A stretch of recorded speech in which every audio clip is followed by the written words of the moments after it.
Bonjour, c'est Vanessa Boren. Écoutez, ça fait tellement longtemps que je n'ai pas fait des vidéos. Je me suis dit ce matin, bon, je vais profiter de ce beau soleil et vous faire une petite vidéo sur le Feng Shui. Et je voulais surtout clarifier certaines choses parce que c'est vrai que en Feng Shui, on entend parler un peu l'expression, bon, est-ce que c'est du bon Feng Shui ou est-ce que c'est du mauvais Feng Shui? Et c'est vrai qu'on me pose souvent cette question de manière assez légère en arrivant dans un endroit, etc. Et je réponds souvent, bah, écoutez, c'est important d'observer pas mal de points qui nous permettent de déterminer si une maison est plutôt positive ou un business est plutôt positif ou pas.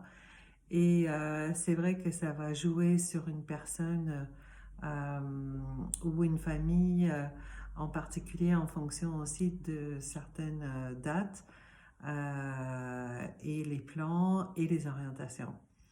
Donc, est-ce qu'il y a un bon feng shui? Bien sûr, il y a toujours du moment qu'on a choisi quelque chose, c'est toujours un bon feng shui qui nous correspond. En tout cas, la maison, elle est toujours, ou même un bureau, est toujours à l'image de où on en est sur notre chemin. Et j'aime beaucoup ce parallèle parce que on peut aussi culpabiliser, dire ah ben, oh là là, je suis venue vivre dans cet endroit, je ne suis pas réalisée, c'est peut-être pas l'idéal, mais on sait que souvent ce qui est très important, c'est de se faire confiance dans un premier temps, savoir que si on a choisi quelque chose, il est juste pour nous pendant la période de temps que jusqu'à qu'on ait terminé de la travailler, cette maison et ce bureau. Donc ça veut dire que un lieu n'est jamais parfait, évidemment, et on est invité à l'habiter de manière pleine pour lui apporter toute notre énergie et qu'elle aussi, elle nous apporte son énergie. Et c'est vraiment comme un jeu de miroir de nous-mêmes que c'est de vivre un espace, que ce soit pour le travail ou que ce soit pour vivre et passer des années, par exemple, dans un espace. Bah, écoutez, est-ce que vous sentez que c'est juste? Voilà, ça c'est la première question. Et quand on remarque qu'il y a des choses qui peuvent peut-être stagner ou aller moins bien et tout d'un coup on s'aperçoit qu'il y a un changement dans la dynamique des choses, c'est là que le Feng Shui devient très intéressant à regarder puisque on peut décoder. Donc c'est là qu'une personne peut dire ah oui, donc il y a un mauvais Feng Shui.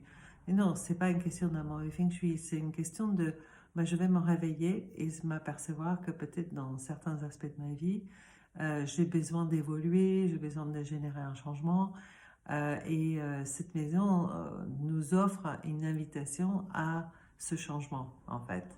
Voilà, donc vous voyez, mauvais ou bon feng shui, du moment que vous l'avez choisi, vous avez même si une autre personne vivait déjà dans cette maison, vous a invité à venir vivre avec, vous avez choisi d'y aller. Donc cette notion de responsabilité de nos choix revient vraiment aux fondations du Feng Shui et aussi des formations que je peux proposer à la Feng Shui Design School, puisque on devient conscient que chaque acte, chaque chose qu'on fait, chaque chose qu'on choisit sont des choses qui sont importantes à réaliser.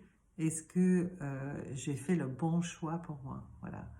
Et après, évidemment, c'est, par exemple, quand on fait une formation, c'est de se proposer, entre guillemets, bah, quels sont mes objectifs? Qu'est-ce qui est la vie que j'ai envie de vivre?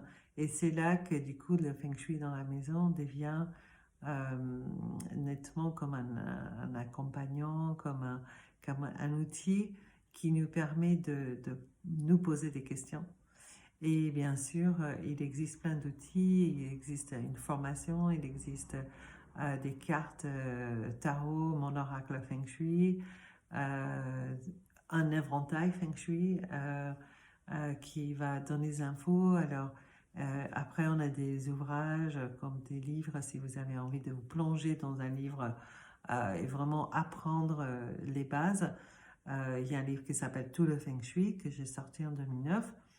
Et après, il y en a un autre livre qui s'appelle Style Feng Shui, qui est une version sur 4 maisons que je fais avec des personnes qui étaient dans mes formations, donc des diplômés experts Feng Shui que j'ai formés, qui ont participé aussi à cet ouvrage en créant la maison de leurs rêves. Voilà, bah, écoutez, j'espère que ça clarifie un peu ce côté bon Feng Shui.